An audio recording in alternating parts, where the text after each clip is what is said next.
오늘의 사건 반장입니다.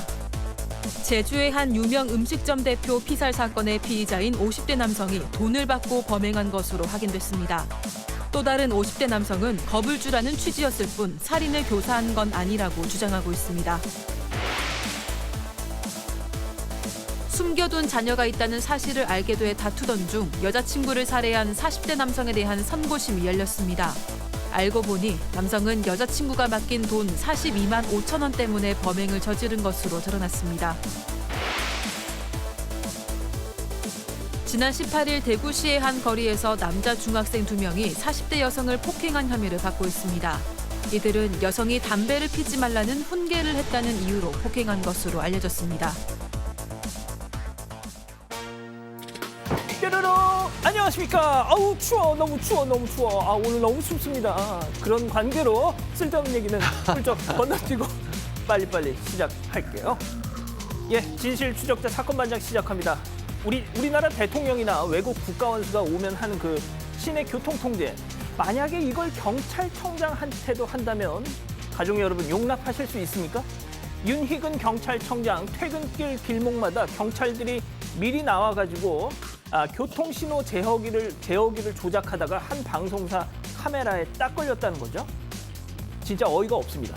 원래 하던 거였는데 이번에 처음 걸린 겁니까? 아니면 윤 청장 때부터 하던 겁니까? 뭐가 됐든요. 그런 거 진짜 하지 마세요. 자, 오늘 출연자 소개 올리죠. 예, 이자연 기자, 양지열 변호사, 그리고 오윤성 춘천향대 교수 박지은 변호사, 그리고 여기 박준혜 수호 선생님 나오셨습니다. 안녕하세요. 안녕하십니까. 예, 사반 가족인 우리 할머니 정윤정 여사 칠순에 내 집 마련하신 거 축하해요 하신 박이하님. 오늘 55번째 생일인데 혼자랍니다. 원보 씨 생일 축하해줘 하신 미현님. 자, 오늘 동짓날 사반 가족들과 팥 좀 나눠 먹고 싶네요 하신 이예원님. 추운데 일하느라 고생하는 신랑 황인호 씨, 사랑스러운 마누라 토끼 같은 아들들이 항상 응원합니다 하신 김다혜님. 친정엄마 전 여사 항상 사랑하고 죄송합니다 하신 부산의 최아정님. 우리 남편 승현 오빠 올 한 해도 넘치게 사랑해줘서 고마워 하신 소찬휘님. 호주 사는 동생 가족이 코로나로 3년 만에 한국 옵니다 하신 유지윤님. 전수정님, 박은주님, 여수사 씨는 송진흥님, 서초 사는 지아님, 장수생 탈출한 공시생 장현성님 모두 사랑합니다. 자, 재미는 물론 의리로 함께하는 아세사반 뉴스 6번. 대한민국과 전 세계 동포 가족 여러분의 시선을 모아서 출발합니다.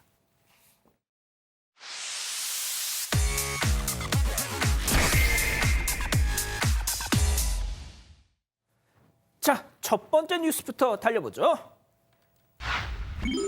양현석 보복 협박 1심 무죄. 자, 검찰은 3년을 구형을 했던데, 야, 이게 또 무죄가 나오네요. 네, 앞서 양현석 씨는요, YG 엔터테인먼트 소속이죠. 그룹 이 아이콘의 전 멤버인 BI 씨의 마약 투약 의혹을 공익 제보한 연습생에게 이 진술 번복을 강요하고 또 협박한 혐의로 기소가 됐습니다. 이어서 지난 4월에 재판에 증인으로 출석한 이 연습생이요. 양현석 씨가 너 하나 죽이는 건 일도 아니다 라면서 협박을 했고 또 진술을 번복하면 사례비를 주겠다 이런 얘기를 했다고 증언한 바가 있습니다. 네. 이 검찰이 죄질이 불량하고 반성의 기미가 없다면서 이 양현석 씨에게 징역 3년을 구형을 했는데요. 이를 두고 오늘 재판부가 피고인이 피해자에게 구체적이고 직접적인 해악을 고지해서 협박했다고 볼 증거가 부족하다면서 1심 무죄를 선고했습니다. 그렇군요. 알겠습니다. 자, 두 번째 뉴스 이어가죠. 자, 이거 좀 바꿔주세요. 예, 7m 파도 속 목숨 건 사투입니다. 자, 위험천만한 순간 영상으로 확인해 보시죠. 자, 기상악화로 독도 해상에서 조난 선박이 발생했습니다. 자, 해경이 급파가 되고요. 조난 선박에 밧줄을 저렇게 걸어서 예인을 준비하죠. 자, 하지만 집체 같은 파도가 저렇게 철썩철썩 보기에도 정말 아찔하죠. 아, 위험합니다. 자, 선체도 기울어지고 일단 바닥에 물 흥건한 거 보십시오. 자, 아유, 이거 누슬려가는 거 아닌가 싶은데 이때 또 철썩. 아, 자, 불안불안하지만 저런 상황에도 불구하고 다행히 저 조난 선박에 승선원 10명 전원 구조했습니다. 자, 이 기자, 지금 이게 어떤 상황인지 좀 정리 좀 해주시죠. 네, 지난 18일 새벽 2시 35분쯤에요. 동해 해경이 독도 북동방 해상에서 이 조업 중이던 선박이 고장이 나고 정전이 된 상태다 이런 신고를 받고 출동을 했습니다. 기상 악화 때문에 이 바닷물이 기관실로 유입이 돼서 전기 합선이 된 거였는데요. 이 해경이 3,000톤급 함정을 현장으로 급파해서 이 조난 선박을 구조를 했습니다. 하지만 이 과정에서 최고 7m 높이의 이 집채만한 파도가 쳤습니다. 이 때문에 동해 해경 소속의 해양경찰관 2명이 부상을 당했습니다. 아이고. 하지만 이런 어려움에도 불구하고 이 조난 선박을 울릉도 인근 해상에서 예인선에 안전하게 인계했습니다. 자, 양 변호사님, 해경 지금 자막 나가고 있는데 이게 진짜 좀 많이 다치셨다고 들었어요. 네, 그렇습니다. 동해경 소송 김재휘 순경 같은 경우에는 정강이 뼈가 드러날 만큼 피부가 찢어졌고요. 천이민 순경 같은 경우에도 구조물에 부딪히는 바람에 왼쪽 발가락 골절과 인대 파열의 부상을 입었습니다. 그런데 이분들 이렇게 얘기를 해요. 당연히 해야 될 업무를 하던 중이었고 다치는 바람에 동료들이 이 상처 입어서 동료들이 마음 쓸까 봐 오히려 미안하다. 아유, 별 뭐가 말씀을. 미안해요. 아유, 참. 예. 네, 참 아무튼 고생하셨습니다. 자, 다음 뉴스도 이어가 보죠. 강아지한테 왜 그러세요? 이 산책 중에 정말 황당하고 또 안타까운 일이 있었습니다. 사진부터 보시죠. 자, 강아지를 찾습니다라고 돼 있죠. 견종은 시추고요. 나이 5살. 자, 뒷다리가 불편한데 월월 짖기도 어려운 상황이었대요. 자, 지난 18일 저녁 배달 기사가 데려갔다고요? 알고 봤더니 견주의 이모가 잠시 강아지를 놓친 사이에 지나가던 라이더가 저 반려견을 데려갔다는데 관련해서 자, 견주분의 얘기 직접 듣고 가시죠. 배달 기사가 얘가 있는 걸 보고 따라가서 집어서 약간 살짝 두리번거리다가 이제 배달통에 바로 넣고 경비실이나 이런 데는 들르지 않고 바로 나가버렸어요. 그냥 강아지가 없어졌다 배달 다니는 사이에 그렇게 얘기를 하시고 그러면은 어디서 잃어버렸고 어디로 움직이셨냐 그랬더니 횡설수설 하시면서 뭐 모르겠다 마치 남 일인 것처럼 협조를 안 해주시더라고요. 자, 라이더가 왜 개를 데려갔는지도 의문이고 네. 그리고 결론은 지금 못 찾고 있다는 거지 않습니까? 그렇죠. CCTV를 확인해 보니까 라이더 배달 기사가 이 배달통에 이 강아지를 넣는 모습 그것은 확인이 됐던 걸로 보입니다. 그래서 이제 나중에 이 배달 기사를 확인한 다음에 강아지 어떻게 됐느냐라고 질문을 하니까 조금 이해할 수 없는 답변을 해요. 강아지가 그 통을 또 본인이 통에서 뛰어내렸다. 그 개가 강아지가 그렇게 얘기하면서 좀 모르쇠로 일관하고 있는데 예. 견주의 얘기에 따르면 이 강아지 자체가 원래 다리가 좀 불편한 강아지예요. 예. 그래서 본인이 걔가 직접 배달통에서 뛰어내리기 좀 어렵다. 그래서 이것도 거짓말이 아닌가 이렇게 주장하고 있는 상황입니다. 아니, 저 그냥 넘어가야 돼요? 아니 이제 일단은 강아지 아직까지는 물건입니다. 예. 물건을 배달 기사가 예컨대 배달통에 넣었고 이것을 돌려주지 않고 있는 상황이라면 절도죄에 해당할 가능성도 있고요. 절도죄가 된다 그러면 6년 이하의 징역에 처할 수가 있습니다. 또 뭐 1,000만 원의 벌금도 될 수 있고요. 그 부분은 경찰에 막 신고한다 그러면 이 부분이 확인이 가능할 걸로 생각이 듭니다. 예, 지금 자막으로 나가고 있는데 혹시 노원구 사시는 우리 가족 여러분 방금 그 시추 강아지 발견하면은 저희 사건 반장에게 좀 연락 좀 주십시오. 자, 또 다른 사진 보시죠. 자, 경기도 남양주의 체육문화센터 주차장. 그런데 차량 뒤를 저렇게 쫓는 강아지 보세요. 노란색 옷을 입고 있어요. 그런 거 보면은 견주가 있는 건데 알고 봤더니 저 차 운전자가 견주. 반려견을 버리고 튀려다가 목격자분이 이 사진을 촬영하려고 하자 그 낌새를 눈치채고 이러다 사건 반장 나오겠구나 싶어서 다시 태우고 갔답니다. 자, 양 변호사님. 자, 그런데 더 충격적인 거. 저 견주 1차 지금 저 현장 남양주에서 유기 실패하고 포천에서 저 개를 기어이 다시 유기를 했다는 얘기가 나옵니다. 지금 그렇게 보이는 거예요. 저 사진은 남양주에서 찍힌 사진이었는데 조금 전에 보신 건 저 강아지가 이제 이 커뮤니티 사이트에 올라가서 사람들이 다 알게 된 거예요. 그런데 일주일 뒤에 누군가 목격을 했다. 어디서? 이번엔 포천에 있는 문화체육센터 주차장 쪽에서 목격을 했다라는 글이 올라온 겁니다. 그래서 이게 남양주에서 실패하고 포천에서 정말로 유기를 한 게 아니냐라는 그런 걱정이 들고 있는 상황이고요. 실제로 또 남양주에서 저 강아지가 중고거래 어플에 올라온 적이 있다라는 또 그런 사연도 올라왔습니다. 뭐냐면 동생이 주고 갔는데 이 키우고 싶지 않으니까 누가 데려가실 분 있냐라고 그렇게 올라왔던 개로 보인다. 라는 건데 혹시 포천에서 이거 보신 분 있으면 또 이것도 좀 제보를 해주셨으면 좋겠습니다. 이 반려견 유기하는 거요 불법입니다. 형사처벌 받아요. 벌금형 받습니다. 야, 진짜 이게 버리려고 하다가 누군가 그걸 찍으려는 것 같으니까 서둘러서 막 다시 태우고 또 다른 장소로 옮겨가지고 기어이 또 박 변호사님. 좀 충격적인 상황이죠. 아니 이거 사실은. 법적인 거 말고요. 네. 좀 뭐라고 좀 꾸짖어 주세요. 저렇게 좀 안 했으면 좋겠어요, 사실은. 정말 좀 동물도 사실 생명체이기도 하고 앞으로 이제 법이 좀 바뀔 가능성이 있지 않겠습니까? 물건이 아닌 생명체다. 좀 그렇게 좀 생각을 하고 대했으면 좋겠습니다. 알겠습니다. 계속 좀 지켜보죠. 자, 다음 뉴스 이어갑니다. 백종원 사망? 그렇죠. 가짜 뉴스 확산입니다. 이것도 무슨 얘기죠? 아니 이게 정말 왜 이런 말도 안 되는 얘기를 만들어내는지 모르겠는데 일주일 전부터 유튜브에 백종원 사망이라고 저렇게 썸네일이라고 하죠. 저렇게 만들어져서 올라온 거예요. 게다가 내용이 100억 원대의 빚을 남기고 사망했다. 3억 명 중 1명만 걸리는 희귀병에 걸렸다. 근데 저는 이 부분이 제일 싫었어요. 거기 보면 막내딸이 우리 아빠 데려가지 마라면서 울었다라는 이런 제목을 달고 있어요. 아니 아무리 저렇게 뭐 이른바 낚시질을 해서 사람들 조회수를 올려서 수익을 거두려고 하는 건지 모르겠지만 저렇게 사람의 어떻게 보면 심장을 찢어놓으면서 돈 벌면 어떡합니까? 저는 좀 안 했으면 좋겠습니다. 교수님, 몇 년 전만 해도 말이죠. 이 가짜 뉴스, 그러니까 SNS를 막 탁탁 이렇게 옮기고 하는 거 있어, 펌질을 했던 거 있지 않습니까? 그런 거 보면은 그러니까 너무 좀 조악하고 그래서 아유 이런 걸 믿는 사람도 있구나 했는데 이 유튜브 천하가 된 뒤로 저런 식으로 그걸 믿는 사람들이 되게 많아요 또. 일단 저렇게 나오면 거기 클릭을 해보게 돼 있습니다. 왜냐하면 뭐 얼마 전까지 TV에서 그분을 봤는데 갑자기 뭐 여기서 굉장히 구체적으로 3억 명 중에서 1명 걸리는 희귀병이다. 그리고 100억의 빚을 남기고 사망했다. 이렇게 수치를 제시를 하게 되면 그게 굉장히 좀 뭐 객관화가 되거든요. 예, 그런데 실제로 이 처벌을 받을 수밖에 없는데요. 사실 저런 것을 올리게 되면 나중에 그게 문제가 될 거라고 하는 것을 쉽게 우리가 예상을 할 수가 있는데 저렇게 그 근거 없는 자신감이 어디서 나오는지는 잘 모르겠습니다만 현재 이제 뭐 사실을 적시를 해도 우리가 명예훼손이 해당이 되는데 예. 지금 이제 그 허위 사실을 적시를 하게 되면은 정보통신망법 상에 있어서의 그 명예훼손에 해당이 될 수 있는 가능성이 뭐 굉장히 뭐 제가 봤을 때는 뭐 100%고요. 아마 저게 그 백종원 씨 같은 경우에 저걸 보고 뭐 그 사람에 대해서 고소를 한다든가 이렇게 되면 뭐 처벌을 받을 텐데요.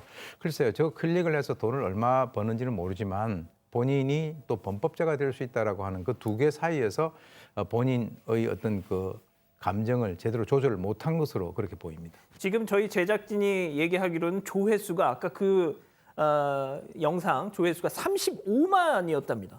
그러면 이거 수익이 좀 되거든요. 진짜 뭐 당사자가 좀 고소를 하시든지 좀 그랬으면 좋겠네요. 자, 마지막 사연 이어가죠. 소개팅 실패, 밥값 딜레마. 일단 제목부터 조금 제 가슴을 울리는데요.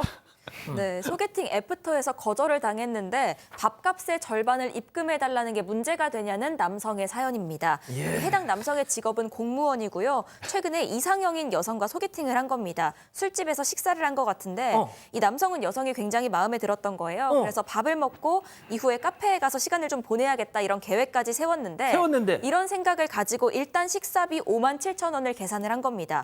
그런데 애프터 신청을 했더니 여성에게 거절을 당한 겁니다. 그래서 이 남성은 아쉬운 마음으로 돌아올 수밖에 없었는데요. 문득 생각해보니까 식사비가 조금 아깝다 이런 마음이 들었다는 겁니다. 차였으니까. 이에 남성은 그 밥값의 57,000원의 절반을 입금해달라고 해도 되겠냐 이런 질문을 올렸습니다. 자, 됩니다. 하셔야 됩니다라고 저는 개인적으로 말씀드리고 싶고요. 자, 그건 뭐 제 생각이고. 자, 기다리고 기다리셨던 푸처 핸즈업 타임. 우리 가족 여러분들도 채팅창에 OX로 함께 참여해 보시죠. 먼저 돈 받아라 쪽입니다. 야, 어차피 죽을 때까지 그 여자 얼굴 볼 일도 없는데 뭐가 문제야? 그 여자 괘씸한 여자야. 면목을수하고 받아내. 넌 그럴 자격 있어, 동그라미. 좀 해주세요. 야. 그렇습니다. 박 변호사님은 약간 그 경험도 있으시잖아요. 제가 이런 경험이 있다고요? 아, 농담입니다. 예. 경험은 자, 없어요. 예, 네, 그렇습니다. 자, 다음은 그냥 잊어버려랍니다. 아이고, 남자가 참 못났다. 너네 엄마가 우리 아들 소개팅 가서 차이고 밥값 받아냈어요 하면서 퍽이나 자랑스러워하겠다. 아이고, X. 예. 자, 일단 교수님부터 말씀해 주시죠. 일단 저분 같은 경우는 앞으로 혼자 살 가능성이 상당히 높거든요. 아, 교수님 너무하십니다. 왜 그러냐면 예, 저 혼자 살아야 되나요? 아니요, 그게 아니고 우리 뭐 앵커분이야 그렇게 하지 않으시겠지만 여성들이 제일 싫어하는 타입이거든요. 그러니까 이제 만약에 본인이 처음부터 그게 좀 위험하다고 생각했으면 처음 만났을 때 우리 더치페이를 하자라고 그렇게 자신 있게 얘기를 하든가. 어허. 그러면 자기가 밥을 산 거는 나름대로 거기에 대해서 뭔가 좀 그 여성이 마음에 들어서 일단 투자를 했는데 그 결과가 안 나온 거잖아요. 근데 소개팅을 받고 여성이 나가서 밥을 얻어먹으면 다 애프터를 갖다가 허용을 해야 된다라고 하는 법칙도 없는 것이고요. 제가 봤을 때는 그러면 아예 그것이 좀 아까우면 아예 식사를 갖다가 김밥에다 라면을 드시지 그랬습니까? 아, 그렇군요. 자, 양 변호사님도 한 말씀 하셔야죠. 근데 사실 이거 답이 정해져 있는 거거든요. 그러니까 우리 박정 변호사는 방송에 워낙 재능이 뛰어나서 재미있으려고 동그라미를 한 거고요. 예. 이거는 법적으로 사준 거잖아요. 예. 증여입니다. 증여는 조건을 달아서 먼저 당신 이거 나랑 애프터를 가려면 먹는 거야라고 조건을 달아서 한 게 아니라 돌려달라고 요청 못 하는 겁니다. 이거 공무원이면 시험 보셨을 텐데. 예. 법률 얘기를 또 하셨으니까 예. 이제 맞어요. 조건을 근데 조건이라는 거는 뭐 명시적으로 변호사님, 예. 법률적인 거 말고요. 예, 뭐 사실은 저 청년은 지금 고뇌하고 있습니다. 안타깝습니다. 법적으로 안 된다니까. 57,000원 상당히 안타깝고 혼자 살 수도 있어요, 지금. 교수님 말씀처럼. 일단은 저는 뭐 법적인 얘기를 좀 드리면 근데 얘기를 했는데 만약에 그분이 돈을 내잖아요. 이게 빛의 변제라고 채무가 없는데도 변제를 하기 때문에 법적으로 다 효과가 있게 되고요. 이게 일단 얘기는 할 수 있는 엄청난 거예요. 일이었군요. 얘기는 이게. 할 수 있는데 뭐 자기가 안 갚아도 되는 사람이 갚잖아요. 그러면 받으면 되는 거고요. 이 남성분 오죽하면 이러겠으면 이분 돈이 없어서 그런 게 아니에요. 자존심 같은 게 좀 있는 것 같아요.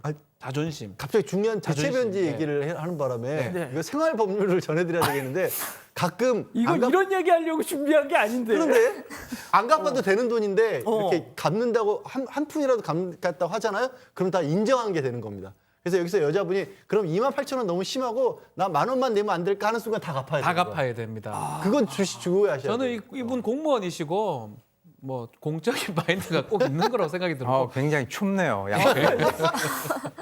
예. 근데 오죽하면 이런 걸 고민을 털어놨나 싶기도 하고 예. 한 번쯤은 이해해 줍시다. 아이고 어차피 28,500원 포기해 깔끔하게 공무원이면 그게 57만 원이면 이해하겠습니까? 예? 아닙니다. 예. 57만 원은 주고 누가 밥을 처먹는데 사줘요. 이상한 사람이지. 우리 교수님이 우리 오윤성 교수님이 양쪽에 시사 보도 시사 패널 전국 1위와 5위의 이 양 두 분을 이제 사이에 두고 정말 되게 난감한 니들은 집에 삼촌도 없냐 약간 이런 표정으로. 아니 그게 아니고 예. 법률적 얘기를 하니까 안 그래도 이 스튜디오가 지금 상당히 춥지 춥습니다. 않습니까? 예. 더 추워요. 맞습니다. 네.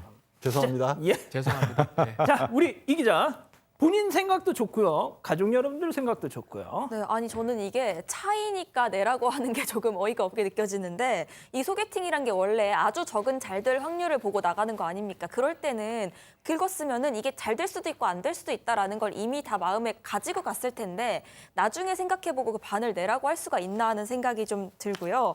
김철민님은 살뜰하시네라고 말씀하셨고 백발마녀님이 지가 마음에 들어서 먹자고 해놓고 차이니까 반씩 내자고라고 말씀하셨습니다. 또 이용혜님은 그런데요. 시간 써, 돈 써, 애프터까지 까여 돈 벌기 힘들단다. 여성분이 알아서 돌려주길이라고도 말씀하셨습니다. 그거 혹시 제가 쓴 건가요? 갑자기 예. 근데 그 생각도 드네요. 뭘 또? 아니 이 여성분도 시간을 그 남성에게 허락을 한 거잖아요. 그걸로 지금 충분히 되게 치지. 그리고 좀 이런 말하기 좀 뭐한데 예. 만약에 마음에 안 들었으면 네.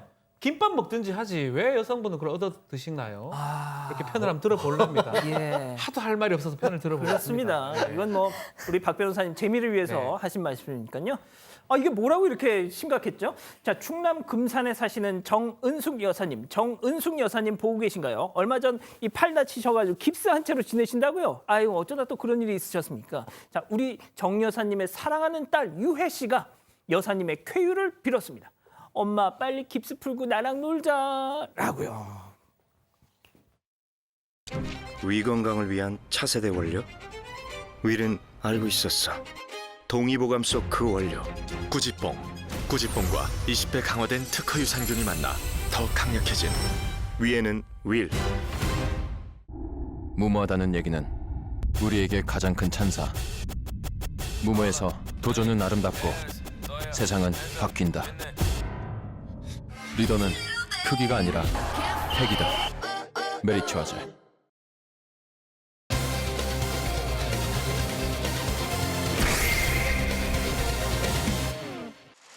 제주의 한 유명 음식점 대표 피살 사건의 피의자인 50대 남성이 돈을 받고 범행한 것으로 확인됐습니다.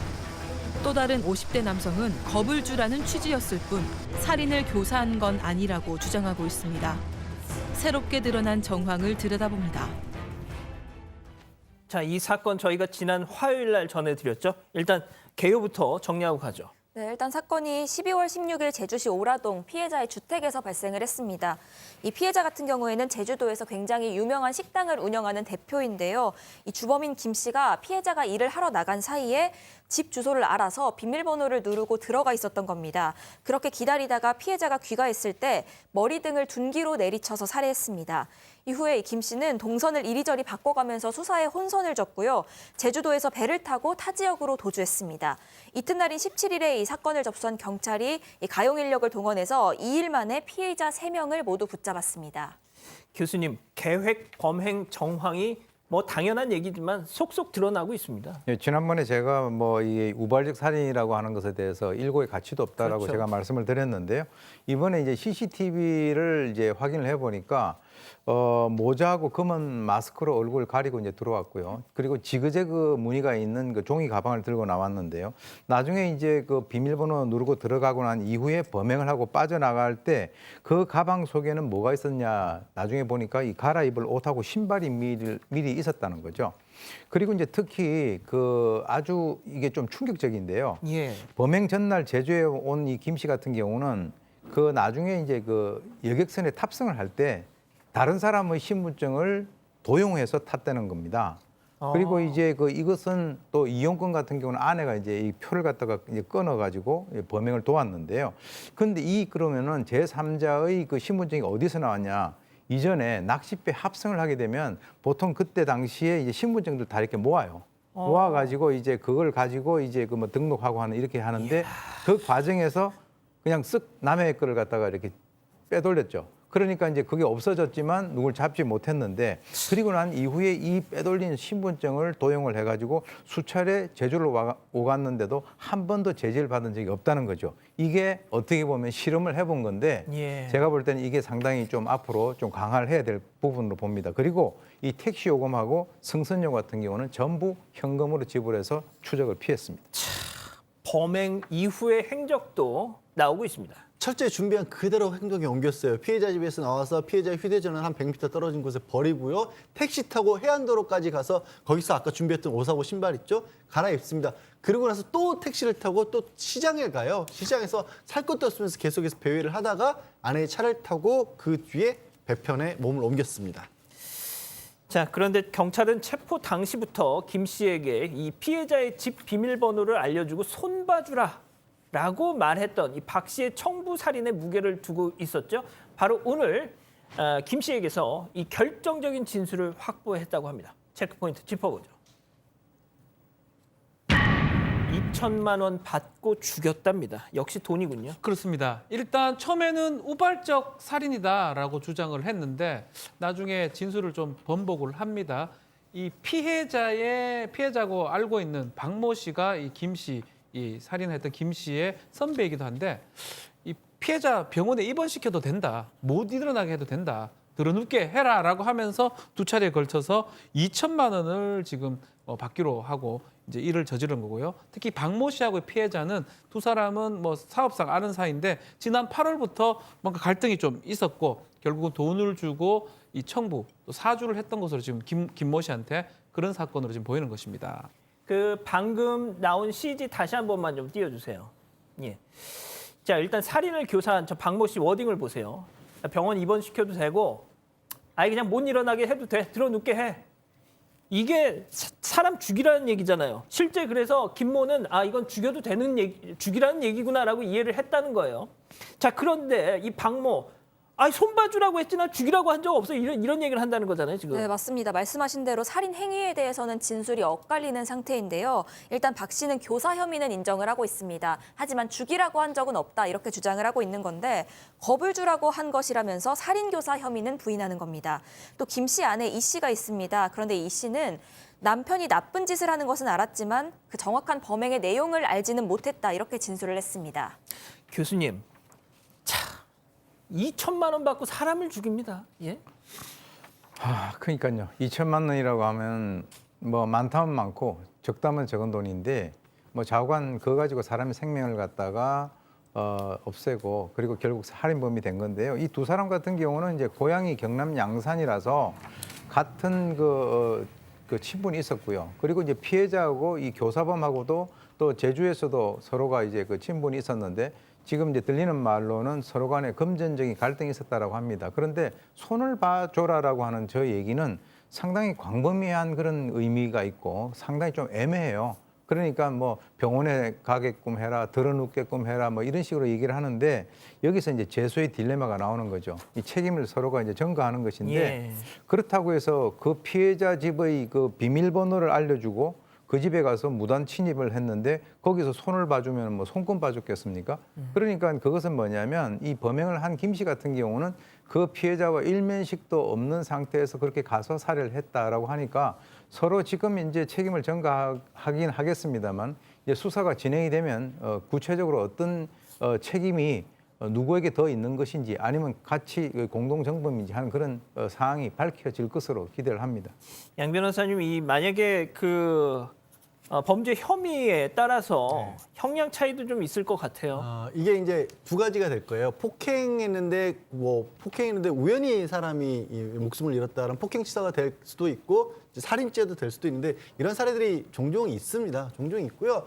여기서는 저는 살인죄에 될 가능성이 높다라고 봅니다. 왜냐하면 병원에 입원시킨다거나 들어눕는다는 정도면 상당히 중하게 사람을 해쳐야 된다라는 거고요. 그러다가 자칫 잘못하면 사람이 죽을 수도 있다. 이른바 미필적 고의가 인정될 가능성이 되게 높아요. 비교를 하자면 이런 거예요. 뭐 겁만 줘라든지 상처는 나지 않게 해라. 이런 정도였다라면 사람 죽은 거에까지는 책임을 안 질 수도 있지만 지금 이 상황은 그렇지 않아 보입니다.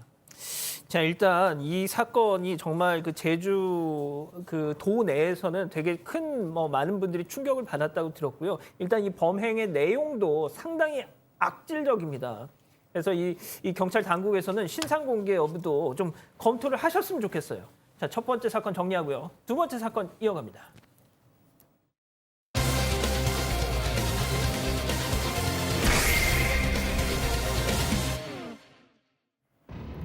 지난 8월 무더운 어느 여름날 한 여성이 모텔에서 살해당했습니다. 그리고 여성을 살해한 범인이 자수했는데요. 범인은 바로 여성의 남자친구였습니다. 조사 결과 남성은 여자친구와 다투던 중 우발적으로 흉기를 휘둘렀다고 진술했습니다. 하지만 검찰은 남성의 진술을 수상하게 여겼는데요. 결국 남성의 진짜 범행 동기가 드러나게 됐습니다. 남성은 왜 여자친구를 살해한 걸까요?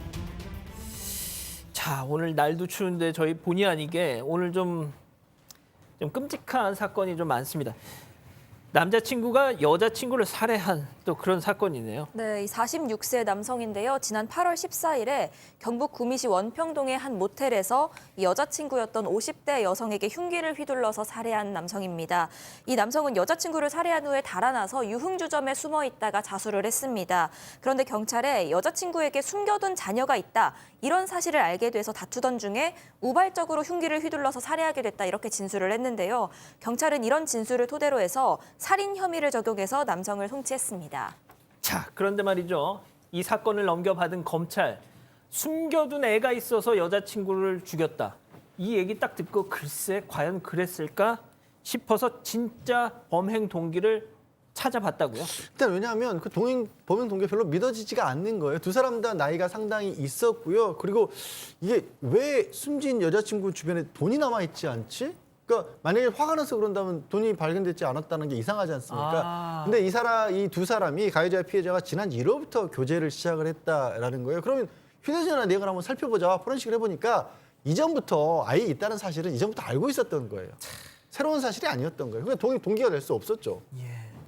교수님, 그러니까 그런 겁니다. 아이가 있다라는 걸, 그 여자친구가 아이가 있다는 걸 알고 있었어요. 이미 사귈 때부터. 그런데 세상에 잡히고 나서 숨겨둔 아이가 있다고 그랬으면 말이 안 되잖아요. 저는 처음에 이 사건을 볼 때 뭐 숨겨둔 그 아이가 있어서 여성을 살해했다라고 해서 제가 여성이 한 뭐 20대나 30대인 줄 알았어요. 이 여성이 50대 아닙니까? 그러니까요. 그런데 무슨 뭐 숨겨놓은 아이가 있어요. 지금 다 어른 됐을 텐데. 예. 그러니까 이제 그것이 말이 안 되는 것이고 지금 뭐 사실 경찰에서는 그렇게 진술을 했기 때문에 이제 송치를 할 때 그러한 그 범행 동기로 송치를 했는데 검찰에서 이제 밝혀진 거 아니겠습니까? 그래서 왜 그러면 거짓 진술을 했느냐라고 이제 우리가 한번 살펴보게 된다면 우리가 이제 대법원 양형위원회에서 이 살인죄에 대해서 그 어떤 양형 기준이 있거든요. 근데 이제 아마 동거하는 남녀 사이에 있어서의 다툼이 있어서 살해를 했다라고 하면 뭐 그 어떤 그 과정에서 이유가 어느 정도 이해를 할 만하다라고 한다면 참작 동기 살인이 된다면 그 양형 기본적으로 한 4 내지 6년 정도 징역을 갖다가 이렇게 돼 있거든요. 그런데 이제 이것이 만약에 뭐 돈을 가져가는 그런 목적으로 해서 강도 살인이 된다라고 하면 중대범죄와 결합한 살인이 되면은 이거는 기본이 20년 이상 무기가 되니까 본인이 생각해서 그런 것을 갖다가 고려를 해서 그렇게 범행 동기를 얘기했는지는 모르겠으나 그런 여러 가지 것들을 좀 고려한 것은 아닐까라고 하는 생각도 듭니다. 자, 앞서 말씀드린 대로 결국 돈 때문이었습니다. 두 번째 사건 체크포인트 짚어보죠. 42만 원 때문에. 네. 지금 이 피해 여성, 이 남자친구하고 이제 둘이 이제 같이 살았는데 피해 여성이 돈을 벌어오면 남자친구가 이것을 이 피고인이 이것을 보관하면서 그렇게 이제 둘이가 생활비를 유지했던 걸로 보입니다. 그래서 일단 사건 전날쯤에 이 공동 생활비로 남은 돈이 지금 말했던 42만 5천 원 정도로 갖고 있었는데 사건 발생 전에 여성이 그런 얘기를 합니다. 너는 맨날 놀고 나는 내만 일을 하고 이게 좀 바람직하지 않다. 각자 이제 벌어서 살자라고 얘기하면서 좀 그동안 내가 벌어다 준 돈 돌려달라고 얘기했고요. 이 얘기를 들은 이 피고인이 앙심을 품고 살해를 결심하게 된 것입니다. 자, 남자가 40대입니다. 피해 여성 50대입니다. 나이도 많은 여성이 피해자가 돈을 벌고 나이도 젊은 남자라는 그냥 그 돈을 쓰고만 있고 하다 보니까 그런 다툼이 벌어지는 과정에서 이런 일이 벌어진 건데 자, 그런데 이제 흉기를 휘두르기 시작하니까 이 피해 여자친구가 막 살려달라고 막 빌었다는 거잖아요.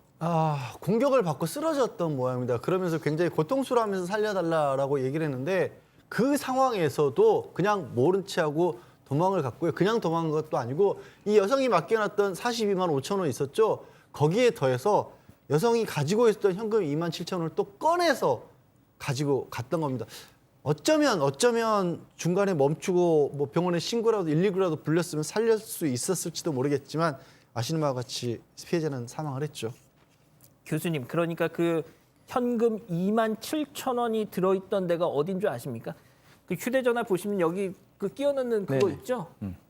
그 와중에 거기 있는 2만 7천 원을 빼가지고 도망갔대요. 이게 사람입니까?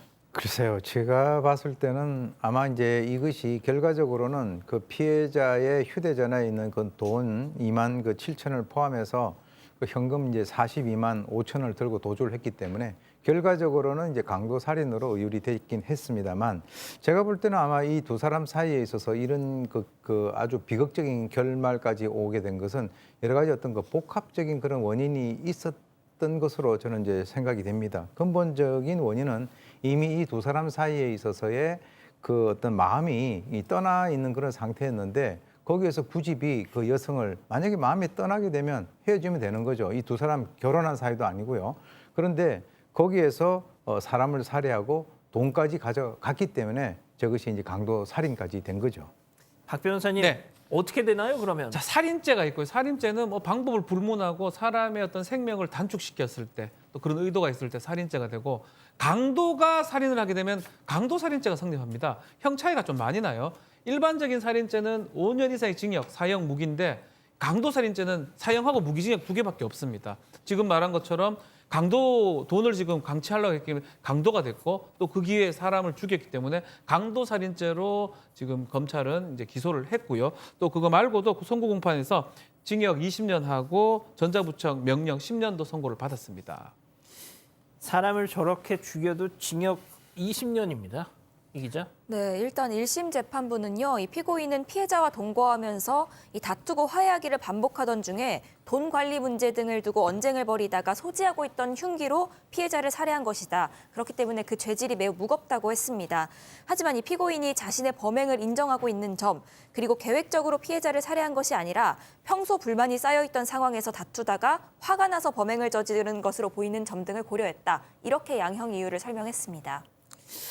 아무튼 검찰에서는 항소를 한다고 하니까요. 계속 좀 지켜보기로 하죠. 자, 오늘 두 번째 사건 이렇게 정리하고요. 세 번째 사건 이어갑니다.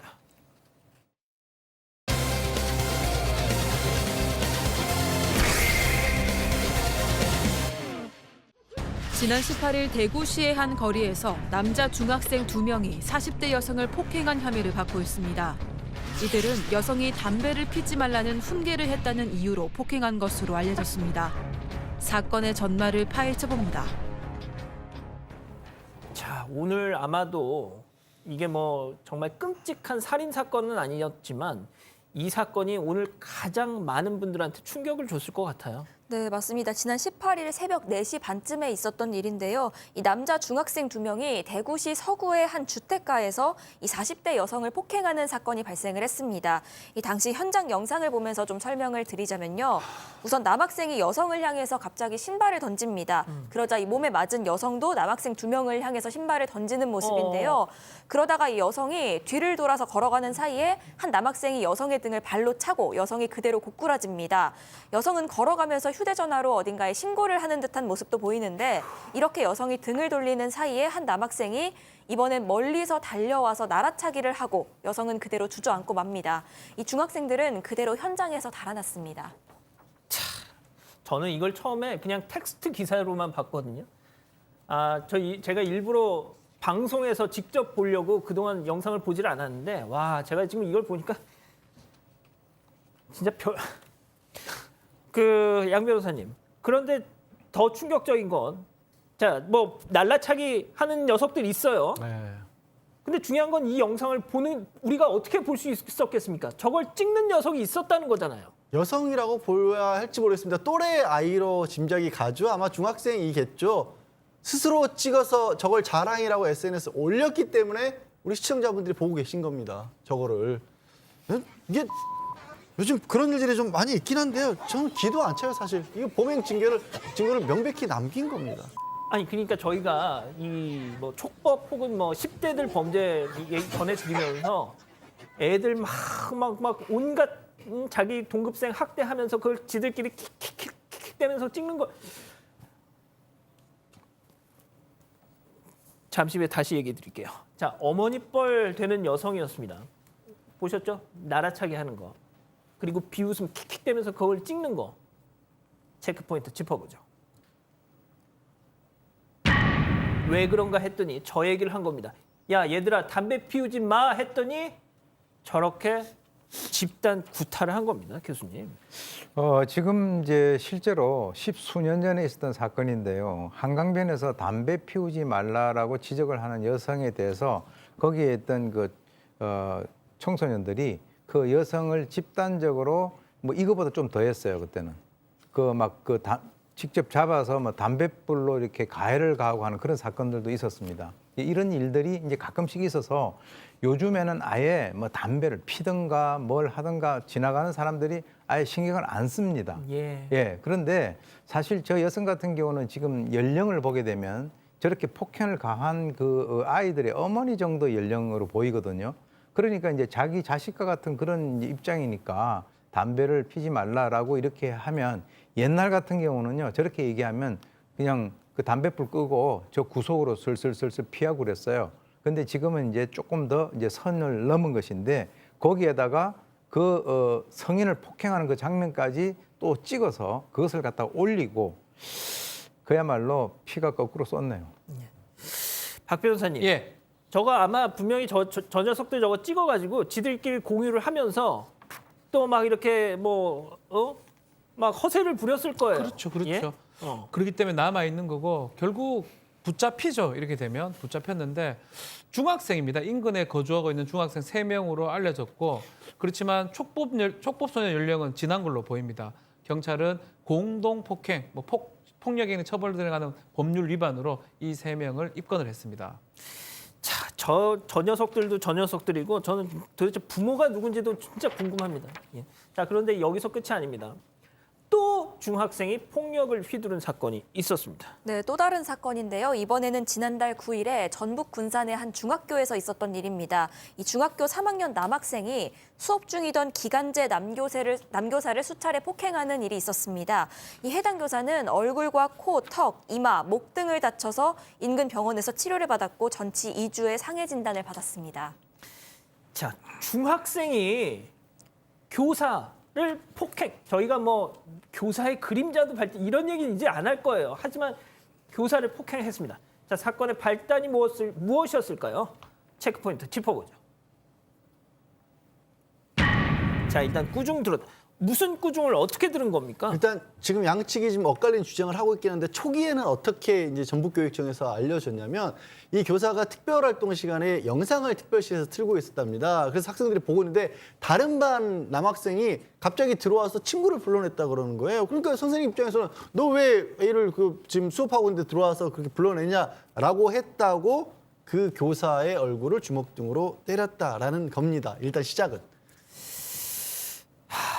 박 변호사님, 네. 수업 중에 영화를 틀어놨지만 그것도 엄연히 수업이에요. 그렇죠. 그런데 다른 반 애가 갑자기 들어와서 야 지훈아 나와봐 이러면 그건 가만 보고 있어야 됩니까? 저희 학교 다닐 때는 상상도 할 수 없는 일이고 이 교권이라 그러죠. 담임이라든지 수업을 하고 있는 선생님의 아주 전권인데 그것을 무시했기 때문에 또 그에서 본인이 오히려 폭행을 한 상황이기 때문에 이것은 좀 문제가 됐고요. 결국은 학교에서 교권보호위원회하고 분쟁조정위원회가 열렸습니다. 합의 본 거는 뭐냐면 이 피해 교사가 이렇게 요구를 했어요. 사과를 정중하게 하고 치료비하고 이런 것으로 300만 원 보상을 하고 학교에 정상 근무하겠다라고 이제 부모하고 합의가 됐는데 나중에 합의가 이게 깨졌던 것 같아요. 그 이후에 교사는 학생을 고소를 하고요. 또 가해 학생 부모도 맞고소를 준비하고 있다고 합니다. 자, 지금부터가 중요합니다. 분명히 피해를 당한 교사와 교사를 때린 학생의 부모 양측이 합의를 했어요. 자, 그런데 그 합의가 깨졌고 고소와 맞고소 지금 막 이런 얘기가 나오고 있습니다.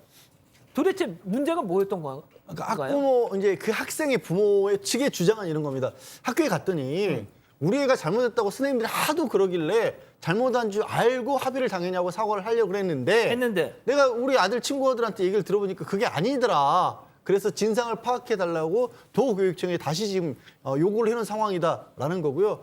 교사 입장은 정반대예요. 아니 와서 죄송하다고 하고 합의해준다 그렇길래 큰 문제 안 일으키려고 합의를 해줬는데 일방적으로 파기를 하고 지금 정신과 치료까지 받고 있는데 하부금도 안 주고 있다. 불가피하게 이 지금 치료비 같은 것들 청구하는 걸 첨부해서 경찰에 고소를 했다라는 겁니다. 자, 분명히 중학생 이 부모 측은 처음에는 교사한테 미안하고 사과도 했고 또 이런저런 어떤 보상을 하겠다고 합의도 했습니다. 자, 그런데 이제는 아니 내가 우리 애가 잘못한 줄 알았는데 우리 애 친구들 얘기를 들어보니까 아니 먼저 저 교사가 잘못을 했구만 지금 이런다는 거죠? 네, 맞습니다. 최근 학생 측 부모가 주장하고 있는 건데요. 이 당시 아이가 친구를 보러 다른 교실에 찾아갔는데 영화 상영 중이었다는 겁니다. 그래서 곧바로 나왔는데 교사가 20분간 아들을 복도에 세워두고 폭언을 했다. 그래서 멱살을 잡고 폭언을 했기 때문에 맞대응하는 차원에서 폭행을 한 건데 이렇게 일방적인 가해자로 몰렸다고 호소를 하고 있는 겁니다. 그러면서 정신적 피해를 입었다고 주장을 하고 있고요. 이에 대해서 이 교사는 자신은 손을 호주머니에 넣고 있었기 때문에 학생의 멱살을 잡을 수도 없는 상황이었고 욕설을 한 적도 없다. 또 10명 정도의 학생이 보는 앞에서 무차별적으로 6대를 맞았다. 이렇게 주장을 하고 있습니다. 자, 교수님 이 얘기 한번 들어보세요. 학생 측 그 부모 얘기 방금 들으신 얘기. 선생이 우리의 멱살을 잡길래 맞대응 차원에서 폭행을 했.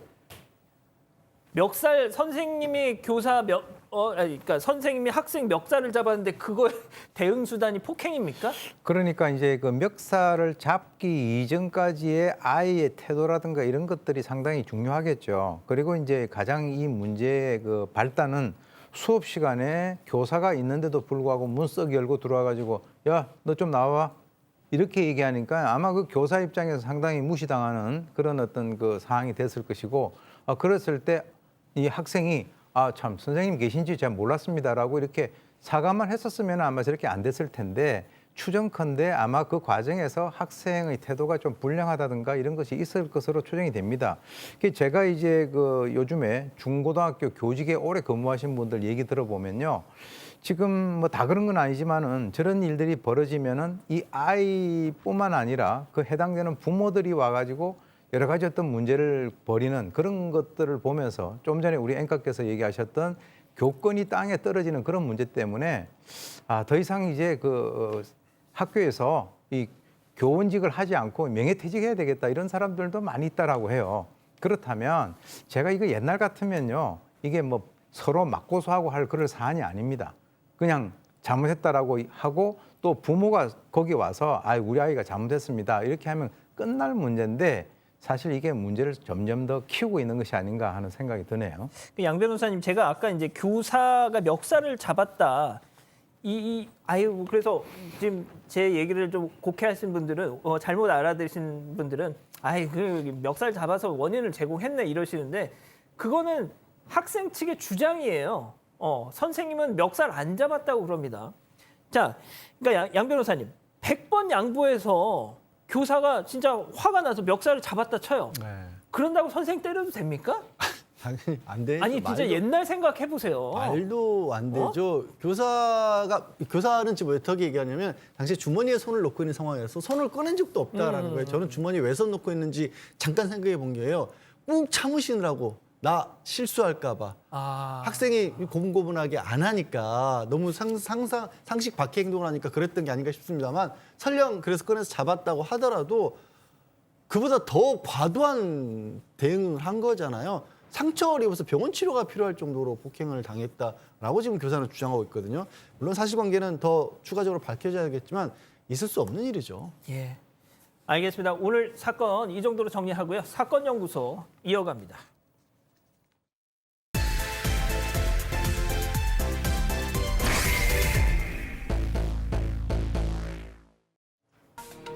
(2018년 6월) 서울 중랑경찰서로 걸려온 한 통의 전화. 남편이 부산에 간다고 했는데 그 뒤로 연락이 안 되고 통장에서 돈만 빠져나갔다는 다급한 내용이었습니다. 강력 사건임을 직감한 경찰. 어디에서 누가 돈을 인출했는지 계좌를 추적하기 시작하는데요. 한 은행 CCTV에 검은 옷을 입은 여성이 실종된 남성의 카드를 사용해서 돈을 빼가는 모습이 담겨 있었습니다. 이 외출한 남편은 어디로 사라진 걸까요? 그리고 그 남편의 카드를 사용한 의문의 여성은 또 누구였을까요? 오늘 사건연구소는 사라진 남편, 그리고 하이힐이 어색한 여성을 따라가 봅니다. 자, 부산에 출장을 간다고 했어요, 남편이. 그런데 갑자기 실종이 됐습니다. 그럼 도대체 어디를 간 걸까? 자, 지금부터 저희가 내용을 전해드릴 텐데요. 자, 이 기자. 네, 일단 이 남성은 58세로 서울 노원구에 살고 있었는데요. 지난 2018년 6월 8일, 그날은 금요일이었습니다. 집에서 나서서 이 아내에게 지방 출장이 있어서 부산에 가겠다 이런 얘기를 합니다. 그런데 정작 주말 내내 연락이 안 되고 이 집에도 돌아오지 않은 겁니다. 그래서 가족들이 이상하게 생각하고 있었는데 아내는 결국 3일째 되는 날 월요일이죠. 남편에 대해서 실종 신고를 하게 됩니다. 그런데 경찰은 사실 이게 성인 남성이 사라진 사건이다 보니까 단순 가출이 아니겠느냐 이렇게 보고 처음에는 그다지 무게를 두지 않았던 것 같은데요. 하지만 가족들은 전에는 이런 일이 절대 없었다고 강하게 주장을 했고 또 결정적으로 신고 직후에 남성 아들이요. 이 남성 통장에서 800만 원이 인출된 사실을 발견을 합니다. 그래서 이를 경찰에 알리고 경찰도 그때부터 이 사건을 심각하게 들여다보기 시작합니다. 아, 양 변호사님, 800만 원이 빠져나갔다. 네. 이러면 얘기가 이게 문제가 얘기가 달라지는 거죠. 그래서 경찰도 이건 강력 사건일 수 있겠다 싶어서 계좌 추적에 나섰는데 이 남성 부산에 갔다 그랬잖아요. 예. 부산에 가서 연락이 끊겼는데 돈은 서울의 은행에서 인출이 된 겁니다. 그래서 그 시간대 은행 CCTV를 보니까 돈 찾아간 사람이 나왔는데 남편이 아니었어요. 까만 원피스에 단발머리에 핸드백까지 메고 우산을 쓰고 있는 여성이었어요. 하이힐까지 신고 있었고 비밀번호 아주 자연스럽게 눌러서 800만 원을 딱 찾아갔던 겁니다. 자, 지금 그 영상이 나가고 있는데요. 뭔가 조금 앞서 ATM기 그 안으로 들어온 것부터 다시 볼 수 있을까요? 예. 그럼 일단 한번 다시 뺐다가 다시 보여주세요. 제가 좀 드리고 싶은 말씀이 있어서 그렇습니다. 예. 자, 그러니까 분명 그 ATM기에서 돈을 인출하러 보여주세요. 예. 자, 문을 열고 들어오는데 박 변호사님. 네. 들어올 때 CCTV를 딱 보니까 예. 딱 가려요, 얼굴. 자, 처음에는 가리고 오다가 사실 CCTV를 보고 다시 우산으로 가리는 모양새입니다. 지금 비가 오긴 하지만 실내에는 사실은 비가 안 오니까 사실 실내에서는 우산 접기 마련인데 우산을 펼친 상태에서 얼굴을 가리려고 하는 모습들이 보였고요. 일단은 얼굴이 잠깐 보이긴 했는데 나가서도 마찬가지입니다. 근데 경찰이 봤을 때는 실종자의 카드를 좀 사용했기 때문에 이 사건하고 아주 유력한 관계가 있는 사람이라고 판단을 하고 40대 여성이다라고 생각을 하고 CCTV의 역순을 추적하기를 시작했고요. 그래서 지금 나오는 것처럼 들어갈 때 모습, 지금 나오는 모습인데 나와서 걸어가는 모습, 또 인근 한 건물에서 우산을 펼쳐들고 나오는 모습까지 경찰이 CCTV 역추적에서 찾아내게 된 겁니다. 자, 분명 아니 우리 아버지의, 우리 남편의 카드를 왜 저 모르는 여성이 이렇게 뽑느냐, 돈을. 자, 저 여성을 추적한 뭔가 단서를 찾을 수 있지 않겠습니까? 예, 그렇습니다. 지금 이제 ATM기가 설치되어 있는 저 건물이 4층으로 되어 있는데 거기 이제 CCTV가 4층 그쪽에 위에 이제 그 설치가 되어 있었던 것 같아요. 그래서 이제 경찰의 입장에서는 그 돈을 찾아가고 또 나오는 이 모습, 그것을 갖다가 이전을 포함해 가지고 쭉 이렇게 봤는데 저런 여성이 들어간 것 자체가 없었다는 거죠. 아하. 여성이 들어간 게 없었는데 여성이 나왔다는 거죠. 그렇기 때문에 이제 경찰 입장에서는 이거 좀 수상하다라고 해가지고 이제 좀 더 확장을 시켜서 CCTV를 다 전부 다 이렇게 검사를 해보니까 이 건물에 들어가는 한 남성이 포착이 됐어요. 그런데 그 사람이 이제 하얀색 티셔츠를 입고 까만색 가방을 들고 들어갔는데 여성이 오르내렸을 것으로 이제 추정이 되는 그 동선을 갖다가 추적을 해보니까 바로 이 여성이 아니고 그 바로 남성의 동선하고 일치가 됐다는 거죠. 자, 이게 어떻게 된 영문이에요, 도대체? 네, 너무 수상하잖아요. 그래서 이 경찰이 은행 ATM기에 찍힌 여성의 얼굴과 이 남성의 얼굴을 비교해 봅니다. 사실상 동일인이었던 겁니다. 그러니까 이 실종자 카드로 돈을 인출한 게 바로 여장 남자였던 겁니다. 당시 이 CCTV 화면을 다시 보면요, 이상한 점이 보입니다. 이 하이힐을 신고 걷고 있잖아요. 그런데 이 여성이 알고 보면 걸음걸이가 굉장히 불편해 보입니다. 또 저렇게 발을 삐끗하는 모습까지도 보이는데 아마도 안 신던 하이힐을 신었기 때문이겠죠. 이 때문에 이 발걸음이 굉장히 어색했던 겁니다. 이제 좀 그렇게 생각을 하고 보니까 뭔가 좀 여성치고는 좀 기골이 장대하다라는 느낌도 들고요. 그리고 하이힐을 신는데 앞꿈치로 이렇게 갖는 모습이 뭔가 저벅저벅 좀 기린처럼 걷는 것 같은 그런 느낌도 들어요. 하여튼 좀 이상하잖아요. 그래서 일단 이 경찰에서는 저 여성을 추격하는 동시에 피해자가 실종된 당일 행적들은 쭉 추적을 했는데 마지막으로 한 남성을 만나는 모습이 찍혔던 겁니다. 근데 그 남성의 얼굴을 비교해 보니까 지금 화면에 보는 저 여장 남성하고 같은 인물이었던 거예요. 이 48세 박 씨였고 사라진 피해자와 2년 정도 전에 만나서 호영호재할 정도로 굉장히 가까워졌던 사람이었다라고 하는데요. 문제는 이 48세 박 씨가 주거지도 별로 일정하지가 않고 다른 범죄로 수배까지 돼 있었던 사람이었답니다. 결국에 이제 잠복 근무 끝에 12일 만에 이 피해자의 실종 12일 만에 검거를 했습니다. 자, 다시 한번 정리를 해볼게요. 자, 저 사람인데요. 그러니까 호영호재하던 사람을 만났어요. 자, 그런데 남편이 실종됐죠. 자, 그런데 그 남편이 만났던 저 사람이 여장을 하고 남편의 카드에서 돈을 인출했다. 자, 저자는 도대체 무슨 짓을 어떻게 한 겁니까? 자, 일단 이 호용 호재를 하는데 뭐 무도회장에서 만났던 것 같아요.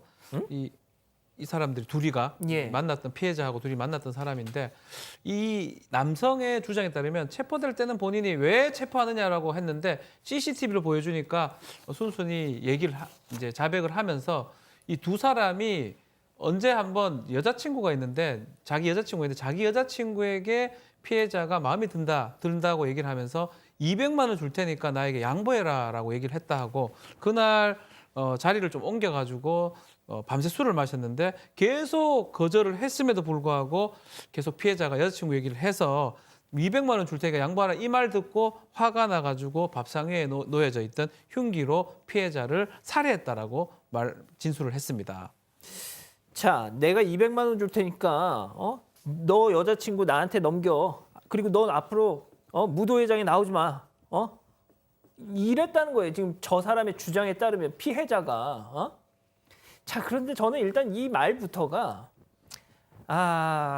뭐 납득이 잘 안 됩니다. 자, 그런데 이제 뭐 그러니까 자기의 여자친구를 단지 200만 원에 넘기라는 식으로 저렇게 얘기를 하니까 뭐야 하면서 우발적으로 막 살해를 했다. 이게 저자의 주장인 건데. 자, 그런데 아니 200만 원을 줄 테니까 하는데 그 비밀번호는 어떻게 알았어요? 그 카드. 네, 그래서 이상한 점이 굉장히 많습니다. 사실 살해 직후에요. 우발적으로 했다고는 얘기를 하지만 살해 직후에 이 피해자 카드를 들고 나와서 인출을 시도를 합니다. 이 살해 직후에 카드 예금 390만 원을 인출을 했고 또 현금 서비스를 200만 원 받습니다. 그리고 그 다음 날에도 또다시 200만 원을 인출해서 총 800여만 원을 가져간 겁니다. 또 여성 가발과 선글라스, 검정 원피스, 샌들, 가방까지 준비해서 이 은행 근처에 있는 건물에서 갈아입고 돈을 인출을 했는데요. 또 비밀번호를 알고 있었던 것에 대해서는 물어보니까 이 피해자가 200만 원 주겠다고 제안을 하지 않았냐. 그때 200만 원 주겠다면서 비밀번호까지 같이 가르쳐줬다. 이렇게 주장을 합니다. 그 말이 되겠습니까? 그게 교수님? 교수님, 저는 말이죠. 네 여자친구 양보하면 내가 200만 원 줄게. 이건 말이죠.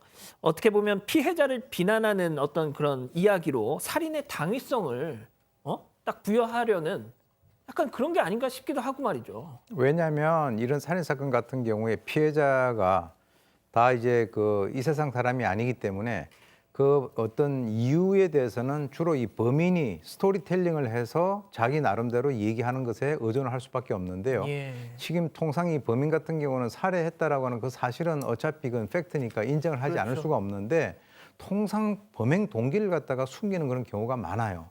왜냐하면 조금 전에 말씀하셨던 대로 보통 사람들이 들으면 아니 5년 동안 만나고 있는 그 여자친구가 있는데 그 여자친구를 나한테 넘기면 돈 200 주겠다. 그 정말 나쁜 사람이군. 그렇죠. 라고 하는 이런 어떤 그 피해자 비난을 하기 위해서 그렇게 얘기를 하는 것인데 제가 볼 때는 자기 마지막 남은 그 어떤 자존심을 갖다가 숨기고 합리화하려고 하는 그런 의도에서 이런 얘기를 한 것으로 보는데요.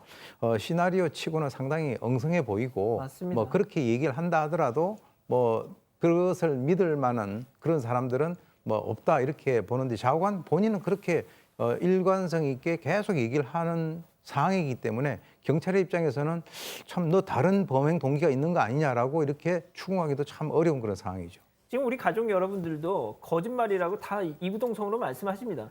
아니 200만 원을 주면서 넘기라고 하면 그 여자가 가겠냐 지금 이러시는데 당연하죠. 자, 양 변호사님, 중요한 거 피해자는 도대체 어디 갔습니까? 피해자를 해친 다음에 이 박 씨는 피해자의 시신과 함께 4일가량을 같이 생활을 했다라는 겁니다. 어떻게 네? 이제 시신을 처리할 줄을 몰라서 그러다가 부패가 시작되니까 어떻게든 해야겠다라고 생각해서 오토바이를 중고로 구입을 한 다음에 유기 장소를 찾았던 거죠. 수풀이 우거지고 사람이 많이 다니지 않으면서도 유기 장소로 가서 현장 검증하는 장면입니다. 도로에 가까운 곳 이것을 찾아낸 다음에 이제 시신을 훼손해서 오토바이에 싣고 와서 거기 유기를 했던 겁니다. 교수님, 제가 이 사건을 직접 수사했던 형사분이 어떤 한 언론에서 인터뷰에서 이렇게 말씀하시더라고요. 저자를 호송하는 차에서 이렇게 막 슬슬 이렇게 좀 달랬답니다. 스킨십을 하면서 뭐 너 나한테 다 얘기해 뭐 이런 식이 있잖아요. 그랬더니 저자가 저 형사님한테만 얘기하겠습니다 하면서 이제 술술 불더라는 거죠. 네. 예. 그게 이제 통상 우리가 이런 거 있죠.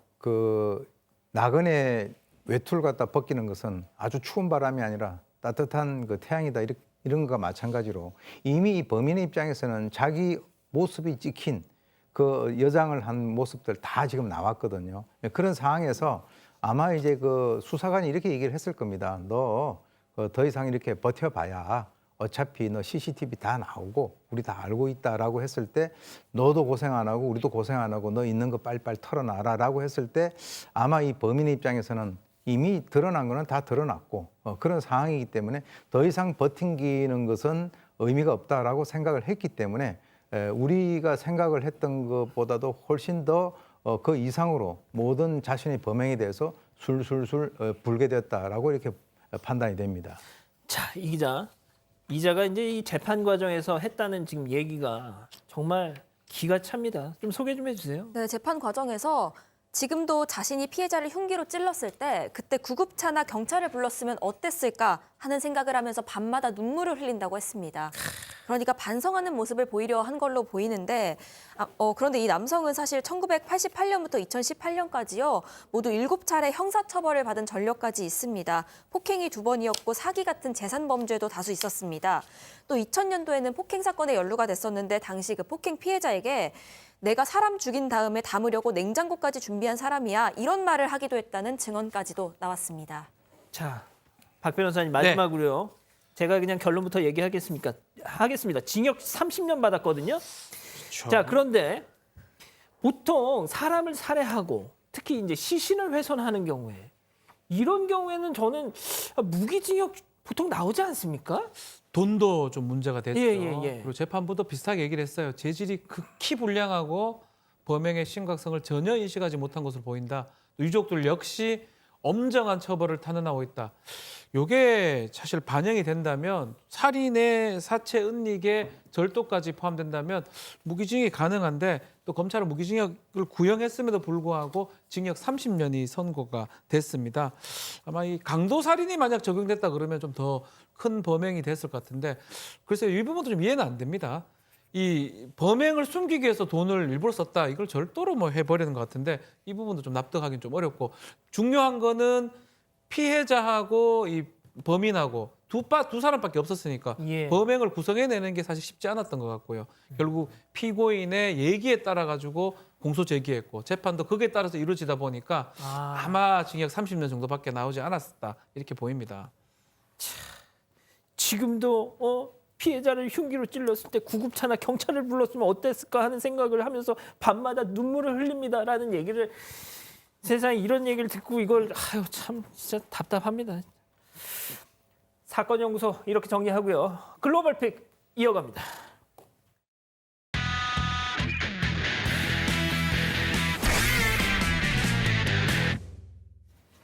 자, 분위기 좀 바꿔보죠. 첫 번째 픽 미국으로 갑니다.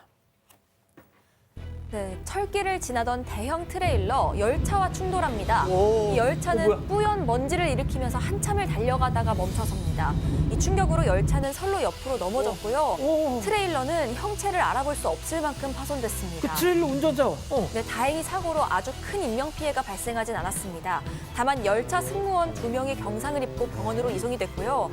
또 보시면 이 열차가 트레일러 뒷부분과 충돌을 하죠. 이 트레일러 운전자 역시도 이 덕분에 크게 다치진 않은 것으로 전해졌습니다. 자, 왜 저기 서 있었습니까, 트레일러? 네, 저 사고가 난 트레일러 50m 길이의 대형 트럭인데요. 그런데 빨간불일 때 선로에 진입을 한 겁니다. 열차가 오기 전에 선로를 빠져나오지 못하고 사고가 발생을 한 겁니다. 이 현장은 유출된 기름과 충돌 잔해를 제거하느라고 양방향이 잠시 통제가 됐습니다. 그러다가 이날 오후 7시에 다시 개통이 됐습니다. 이 미연방 철도국은요, 대형 화물 운전자에게 한 번에 통과하지 못할 것 같으면 절대 철로를 건너지 말라고 권고했습니다. 아니, 한 번에 건너지 못할 것 같으면이 아니라 빨간불에는 들어가면 안 되는 거잖아요. 알겠습니다. 다음 또 미국으로 가보시죠. 네, 사람들이 차 주위에 모여 있습니다. 바로 차 밑에 사람이 깔린 건데요. 우선 당시 상황을 잠시 좀 듣고 가겠습니다. Ma'am, can you hear me? Where's the baby? Right here, in the stroller still. Oh, baby. It's okay, it's okay. Breathe, man. We need a knife. Give me shit. Cutter, some kind of cutter. Cheers. I got her. 이게 뭐예요? 네, 이 차 아래에 아이와 아이의 증조 할머니가 깔린 겁니다. 경찰은 우선 도구를 이용해서 차량을 들어 올렸고요. 그리고 이 유모차에 갇혀 있는 아이를 먼저 구조했습니다. 이후에 충분한 공간을 확보하고 할머니까지 차량 아래에서 빼냅니다. 이 사고를 목격한 시민들 역시도 도움의 손길을 내밀었습니다. 아니 어쩌다가 저렇게 뒤집어졌어요? 네, 당시 할머니가 아이를 태운 유모차를 끌고 마트에 다녀오던 길이었는데요. 그런데 운전자가 이 두 사람을 미처 보지 못해서 사고가 발생한 겁니다. 심지어 이 운전자는요, 자신이 사람을 쳤다는 생각조차 하지 못했다고 합니다. 다행히 두 사람 곧바로 병원으로 이송이 됐고요. 현재 치료를 받으면서 안정을 취하고 있는 것으로 전해졌습니다. 아니 뭘 어떻게 하고 있었길래 두 사람을 깔았으면 그걸 또 모르고 있었어? 알겠습니다. 자, 다음은 페루로 가보시죠. 어우, 빨간 옷의 산타크로스 커플이네요. 메리 빨간 옷의 크리스마스. 하얀 수염, 메리 아. 크리스마스. 이번 주말입니다. 자, 크리스마스를 앞두고 저분들도 기념 파티를 하려고 파티. 싶었는데 햄버거를 꺼내들어서 가정집 문을 내려칩니다. 너무 서프라이즈인데요. 이게 산타들이 집으로 들어선 산타가 폴리스야. 사람들을 막아서고요. 이들이 찾아낸 건요. 예. 마약입니다. 왜? 알고 보니까 이 가정집이 마약 밀매 장소였습니다. 네. 그리고 왜 산타 분장을 하고 저기를 그러니까요. 쳐들어갔을까요? 페루 경찰 소속 특수 부대원들이라는데 예. 자, 마약 밀매를 소탕하고자 산타와 요정으로 위장을 했다라는 건데 그냥 경찰복 입고 가면 되는 거 아닌가요? 그러게요. 산타는 모든 사람에게 친근한 이미지잖아요. 그래서일까 산타 분장을 하면 범죄자들도 경계심을 푼답니다. 아니 그렇게 깊은 뜻이? 그래서 이날 기습 작전을 성공했다고 합니다. 자, 경찰은 가족으로 구성된 마약 밀매범 4명을 체포했고요. 코카인, 마리화나 이런 대량의 마약을 압수했다고 합니다.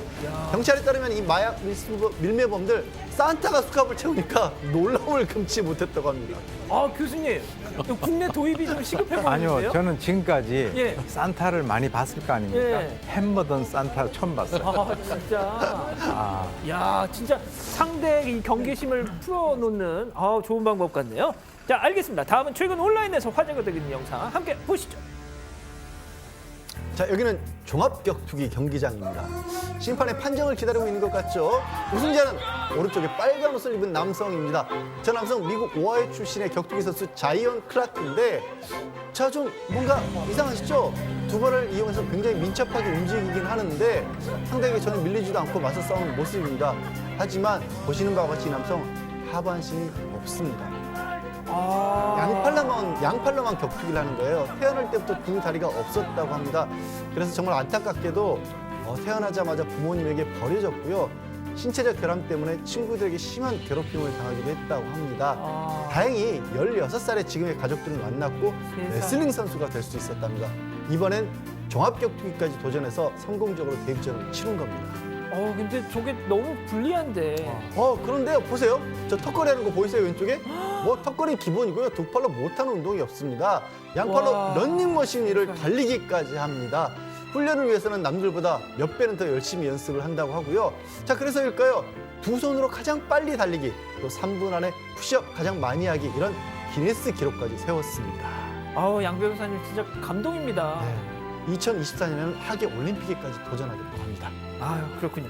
알겠습니다. 마지막 픽 주인공 동물 가보시죠. 네, 강아지 한 마리가 인형을 물고 옵니다. 그러더니 이 코끼리 인형과 함께 식사를 시작하는데요. 네, 이번에도 장난감 상자에서 인형을 데리고 온 강아지. 인형을 밥그릇 옆에 딱 붙이고 밥을 먹습니다. 뭐예요 이거 지금? 혼밥을 싫어하는 이 녀석은 일본에 살고 있는 올해 3살 된 루논입니다. 루논이 제일 싫어하는 일 바로 혼밥입니다. 집에 4살 된 친구 카루가 있지만요. 꼭 이렇게 인형이 있어야만 밥을 먹는다고 합니다. 녀석이 매일 이런 귀여운 행동을 하니까 SNS에 영상을 공개한 겁니다. 자, 그런데 머리에 두른 건 저거 뭐예요? 네, 이 강아지 헤어밴드를 착용하고 있죠. 귀가 길어서 유독 밥그릇에 잘 빠진다고 합니다. 식사 시간 방해물을 없애주려는 집사의 배려인 셈이죠. 이 루논이 코끼리 인형과 맛있게 밥을 먹는 영상은 80만 이상의 조회수를 기록했고요. 영상을 본 누리꾼들은 너무나 평화로운 세계다, 여유롭다라는 반응을 보였습니다. 알겠습니다. 자, 박 변호사님 감탄사 한번. 아이고 좋아라. 네, 잘 먹네요. 네, 알겠습니다. 예, 사랑하는 사건반장 가족 여러분, 오늘도 따뜻한 밤 보내시고요. 저희는 내일도 별이 6개 반, 4반, 6반, 저녁 6시 반에 다시 옵니다. 자나깨나 빙판길 조심, 낙상 조심. 안녕히 계십시오.